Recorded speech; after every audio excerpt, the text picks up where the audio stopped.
वृतांत। यह शब्द सुनने में बहुत क्लिष्ट हिंदी का लगता है, पर इसका अर्थ बहुत गहरा है, जिसे मैं प्रयास करूंगा कि अपने शब्दों द्वारा आप तक पहुंचा सकूं। तो दोस्तों, कहानी शुरू होती है पाकिस्तान के पंजाब प्रांत का उच्च शरीफ शहर, जिसे उच्चतम पवित्र स्थान के रूप में भी जाना जाता है, जो अपनी मध्ययुगीन इस्लामी वास्तुकला और सदियों पुरानी धार्मिक परंपराओं तथा पंचनद के समूह चेनाब, झेलम, सिंधु, रावी, ब्यास नदियों से जुड़ा हुआ है। अब आप सोच रहे होंगे कि मैं आप सभी को यह इतिहास की कौन सी कहानी सुनाने आ गया, पर आप घबराइए मत।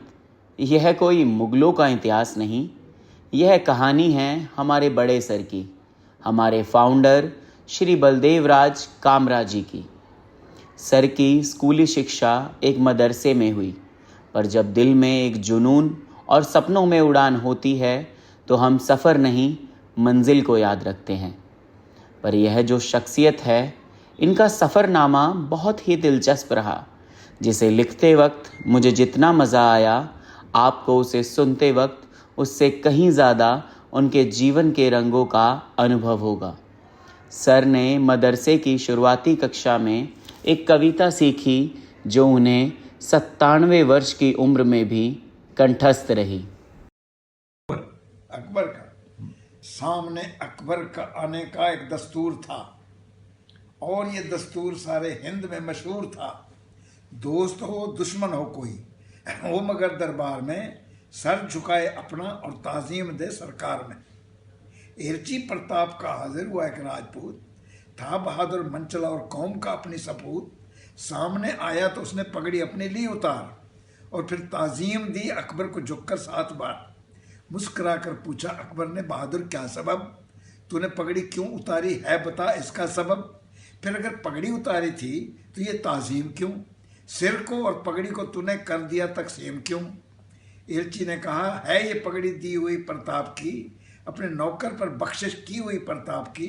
जब आका मेरा नहीं झुकता किसी के सामने, तो ये पगड़ी क्यों झुके इस आदमी के सामने। एलची की इस वफादारी से अकबर खुश हुआ और इज्जत से उसे खिल्लत दिया और रुखसत किया। उनके यह शब्द आज भी हमारे मन और दिल में गूंज रहे हैं। ऐसा लगता ही नहीं कि यह एक वीडियो था बस। सर अपने जीवन में आर्य समाज के अनुयायी रहे। वो कहते हैं कि जीवन में सही राह चुनने के लिए तथा उसी राह पर चलने के लिए एक मार्गदर्शक की आवश्यकता होती है। सर ने अपने जीवन में अपने मार्गदर्शक के रूप में दयानंद सरस्वती जी का अनुकरण किया तथा आर्य समाज के 10 नियमों को अपने जीवन में भी लागू किया, जिनमें यदि मैं केवल एक की बात करूं तो वह था वेदों का ज्ञान। ओम यज्जाग्रतो दूरमुदयति दैवं तदु सुप्तस्य तथैवैति दूरंगमं ज्योतिषां ज्योतिरेकं तन्मे मनः शिव संकल्पमस्तु।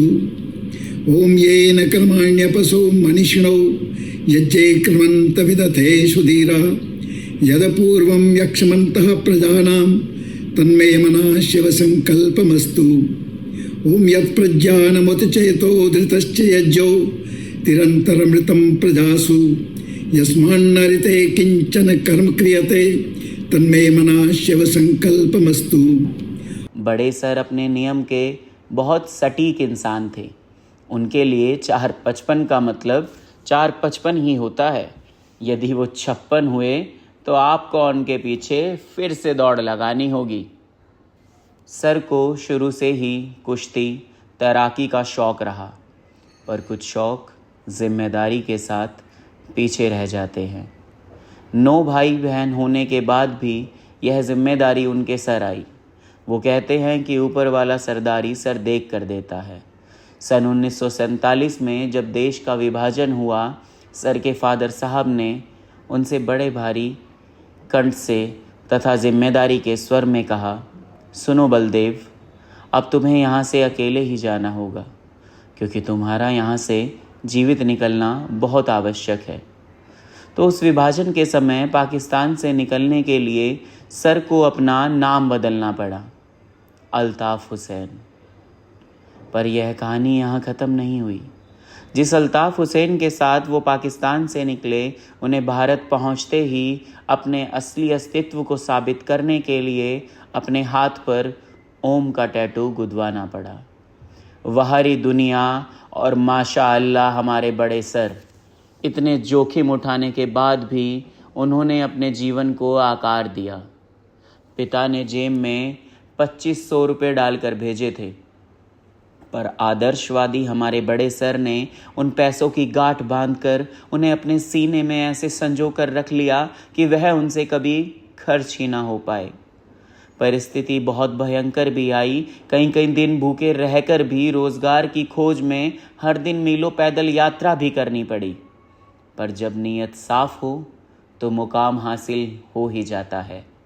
नेहरू परिवार से रामेश्वरी नेहरू जी से मुलाकात के बाद उन्होंने सर की काबिलियत को देखकर अपनी आगामी शिक्षा पूरी करने के लिए Birla institute of technology and science Pilani में जीव विज्ञान एवं इतिहास पढ़ने के लिए रास्ता दिया। वहाँ सर के अनुशासन को देखते हुए सर को हॉस्टल का छात्र अध्यक्ष बना दिया गया। आज तो हम केवल कह देते हैं कि चल यार, एक साथ सब कैसे मैनेज हो पाएगा, पर जिसने ठान लिया उसको दुनिया ने मान लिया। सर ने नौकरी करते हुए भी अपनी पढ़ाई पूरी की तथा गांधीवादी विचारकों की श्रेणी में उच्च स्थान प्राप्त किया। गांधी जी के विचारों से प्रभावित होकर सर ने गहन विचार किया कि बदलाव तो ज़रूरी है, पर बदलाव कहाँ से शुरू हो, और अगर शुरू हो तो कभी खत्म ना हो। ऐसा केवल एक ही क्षेत्र था, शिक्षा का। पर शिक्षा केवल किताबी ज्ञान तक सीमित नहीं है। शिक्षा का असल अर्थ सर के लिए था कि शिक्षा के साथ कौशल विकास, कुशल व्यक्ति का होना आवश्यक है। सर ने अपनी लगन से 1957 में राजेंद्र कॉलेज की स्थापना की तथा शिक्षा के क्षेत्र में बदलाव का पहला कदम था। पर हर सफल व्यक्ति के पीछे एक महिला का हाथ होता है, और वह हाथ था सर की धर्मपत्नी मैडम श्रीमती सत्या कामरा जी का। बड़े सर तथा मैडम 1960 में गांधी ग्राम मदुरई गए। वहाँ उन्होंने सामाजिक कल्याण का प्रशिक्षण लिया तथा गांधी जी के विचारों को आत्मसात किया। सर ने 1961 से 1964 तक हस्तसाल निधि स्मारक का कार्य संभाला। गांधी जी के सानिध्य में राष्ट्र शक्ति विद्यालय की स्थापना की। सर ने हस्तसाल ग्राम में हवन की ज्योति जागृत की तथा वहाँ का प्रत्येक व्यक्ति उस ज्योति से अछूता न रह सका। उन्होंने देश के हित के लिए लोगों को प्रेरित किया। यह सब लिखते हुए मुझे वो नेहरू जी की पंक्तियाँ याद आई कि हम लाए हैं तूफ़ान से कश्ती निकाल कर, हम लाए हैं तूफ़ान से कश्ती निकाल कर, इस देश को रखना मेरे बच्चों संभाल कर। फिर कहानी पहुंच गई अपने सपने को पूरा करने के मुकाम पर। अब दिल को ज़रा थाम कर बैठिए, क्योंकि यहाँ शुरुआत हुई विद्यापति संस्थान की।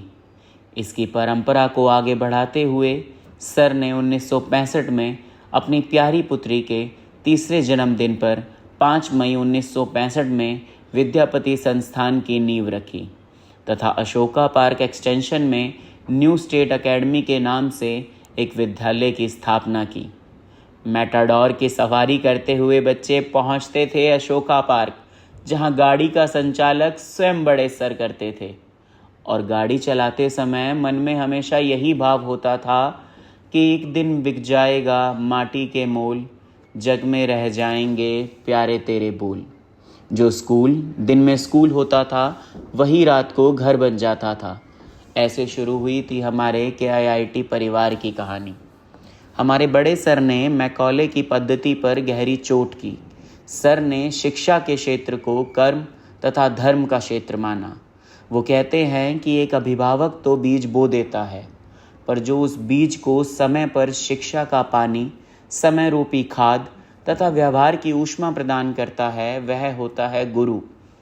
1986 में 2 एकड़ ज़मीन पर पीतमपुरा में सीनियर सेकेंडरी स्कूल की स्थापना हुई, जिसे आज आप सभी KIIT वर्ल्ड स्कूल के नाम से जानते हैं। धीरे धीरे विद्यापति संस्थान का विस्तार हुआ।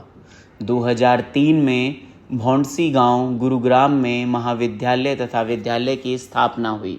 आज वह विद्यालय व कॉलेज अपने कार्य से विख्यात रूप में विद्यमान हो चुका है। बातें जब हो ही रही हैं तो आपको एक पते की बात बताऊं। सूत्रों के अनुसार मुझे पता चला है कि 93 वर्ष की उम्र में भी सर शीर्षासन कर लेते थे, और आज हम 4G ने 4 बार चढ़कर उसे हैवी वर्कआउट मान लेते हैं। और 97 की उम्र में सर के सभी दांत असली और अपने थे। और देखो, अगर मैं कहानी सुनाने आया हूँ तो थोड़ा सा व्यंग्य आ जाए तो मुझे माफ़ करना, पर बड़े सर को पढ़ते हुए, उनके बारे में लिखते हुए, उनके बारे में सुनते हुए मेरे मन में जो विचार आया, जो मेरे ज्ञान के चक्षु थे, उन्होंने मुझे झकझोर दिया कि कुछ लोग जो कहते हैं कि अब हमारी इतनी उम्र हो गई है, हम यह कैसे कर पाएंगे, कैसे सीख पाएंगे, तो मैं उन्हें कहना चाहूँगा कि सुनो पार्थ, हमारे बड़े सर 96 की उम्र में आकर सभी आधुनिक यंत्र इस्तेमाल करना सीख गए थे। ChatGPT, इंस्टा, एलेक्सा, सीरी जैसे सभी उपकरण उनके लिए उनके मित्र जैसे हो गए थे। और आज के समय में सच्चा साथी जब उड़ने वाली चिड़िया हो तो कैसे सपनों को पंख ना मिले। समय के अभाव के कारण मैं आप सभी को उनकी जीवन यात्रा अभी संक्षिप्त में ही सुना रहा हूँ। अन्यथा सर की जीवन गाथा में इतने पन्ने हैं कि हम जितना पढ़ते जाएंगे उतना कढ़ते जाएंगे। अंत में बस यही कहना चाहूँगा कि जितना सभी ने देखा है, समझा है, जाना है, सर आपके आदर्शों का पालन आपके पुत्र तथा पुत्री बखूबी कर रहे हैं, तथा आपकी धरोहर को आगे बढ़ाते हुए आपके पुत्र वधू तथा समस्त तीसरी पीढ़ी आपके जीवन मूल्यों को समय की रेत की तरह लेकर आगे बढ़ रही है। आज हमारे बड़े सर का जन्मदिन है, तो सर ने जैसे कहा था कि मेरे जन्मदिन पर कभी आप सभी हैप्पी बर्थडे टू यू मत कहना, बल्कि यजुर्वेद में अध्याय 36 श्लोक 24 में लिखा है जीवेम शरद शतम, जिसका अर्थ है आप 100 साल तक का जीवन देख पाएं। धन्यवाद।